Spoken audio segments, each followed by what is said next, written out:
बहुत समय पहले की बात है। एक प्रसिद्ध गुरु अपने शिष्य के साथ तीर्थ यात्रा पर निकले थे। वे एक नए नगर में पहुंचे। इस नगर का वातावरण उन्हें अजीब लगा। यहाँ की सड़कों पर बड़ी चहल पहल थी, लेकिन कुछ चीजें बहुत ही विचित्र थीं। गुरुजी और शिष्य ने देखा कि बाजार में हर चीज की कीमत समान थी, चाहे वह सब्जी हो, मिठाई हो, सोना हो या लकड़ी, सब कुछ टके सेर बिक रहा था। यानी किसी भी वस्तु की कीमत बस 1 टके में 1 सेर थी। यह देखकर शिष्य बहुत खुश हुआ और बोला, गुरुजी, यह तो बहुत बढ़िया जगह है। यहाँ तो हम कम पैसों में बहुत अच्छी तरह से रह सकते हैं। लेकिन गुरुजी ने गहरी सोच में पड़कर कहा, बेटा, यह नगर ठीक नहीं लगता। जहाँ बुद्धिमानी नहीं होती वहाँ अनर्थ होने में समय नहीं लगता। ऐसे स्थान पर रहना खतरे से खाली नहीं है। हमें यहाँ ज्यादा देर नहीं रुकना चाहिए। लेकिन शिष्य को इस जगह का सस्ता जीवन बहुत आकर्षक लगा। उसने गुरुजी से कहा, गुरुजी, मैं यहीं रहना चाहता हूँ। यहाँ मुझे सब कुछ बहुत सस्ता मिल रहा है। मैं थोड़े पैसे में ही अच्छा जीवन जी सकता हूँ। गुरुजी ने उसे बहुत समझाया, लेकिन शिष्य अपनी जिद पर अड़ा रहा। शिष्य ने सोचा कि अब वह आराम से रहेगा। उसने बाजार से सस्ती मिठाइयाँ खरीदी, अच्छे कपड़े लिए और बिना किसी चिंता के आनंद से रहने लगा। उसे लगा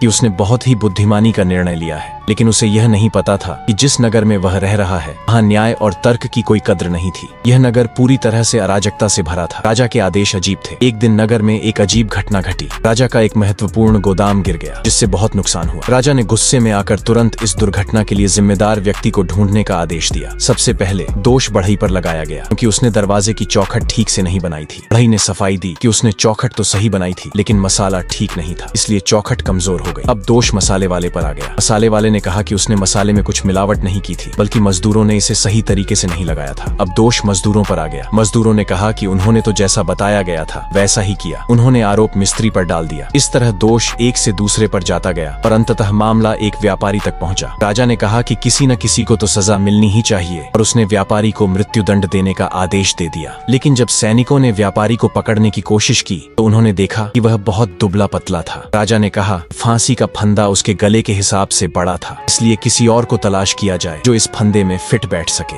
अब राजा ने अपने सैनिकों को आदेश दिया कि किसी मोटे आदमी को पकड़ कर लाया जाए, ताकि फंदा ठीक से फिट आ सके। दुर्भाग्य से वह शिष्य, जो लंबे समय से स्वादिष्ट मिठाइयाँ और भोजन खा रहा था, अब पहले से कहीं अधिक मोटा हो चुका था। राजा के सैनिकों ने उसे देख लिया और उसे पकड़कर फांसी देने का निर्णय लिया। जब शिष्य को फांसी की सजा सुनाई गई तो उसे एहसास हुआ कि उसने बहुत बड़ी गलती कर दी है। उसने सस्ते सामान के लालच में अपनी बुद्धिमत्ता को नजरअंदाज कर दिया था और अब उसकी जान खतरे में थी। उसे अपने गुरुजी की बात याद आई, जो बार बार कहते थे कि ऐसे स्थान पर रहना खतरनाक है। अब पछताने का कोई फायदा नहीं था। उधर गुरुजी को जब यह समाचार मिला कि उनके शिष्य को फांसी दी जा रही है तो वे तुरंत नगर पहुंचे। गुरुजी ने राजा से मिलने की इच्छा जताई और राजा के पास पहुंचे। गुरुजी ने राजा से कहा, राजन, आप बहुत बुद्धिमान हैं और आपकी नगरी बहुत अद्भुत है, लेकिन क्या आपको पता है कि आज का दिन बहुत शुभ है? इस समय मरने वाला व्यक्ति सीधे स्वर्ग जाता है। मैं तो कई वर्षों से इसी शुभ घड़ी की प्रतीक्षा कर रहा था, लेकिन दुर्भाग्य से यह अवसर मेरे शिष्य को मिल रहा है। राजा यह सुनकर चौंक गया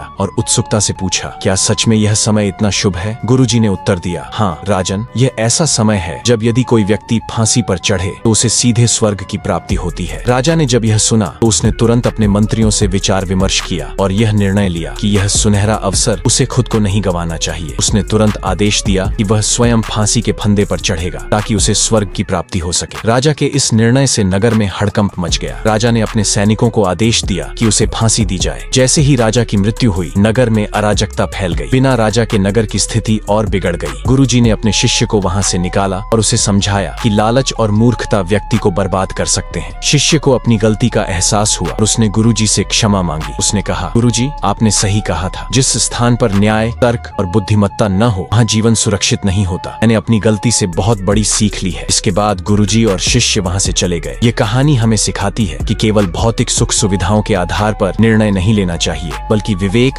और बुद्धिमानी से हर परिस्थिति का मूल्यांकन करना चाहिए। ऐसी ही मजेदार कहानियों के लिए हमारे YouTube चैनल को सब्सक्राइब करें, वीडियो को लाइक और शेयर करें। धन्यवाद।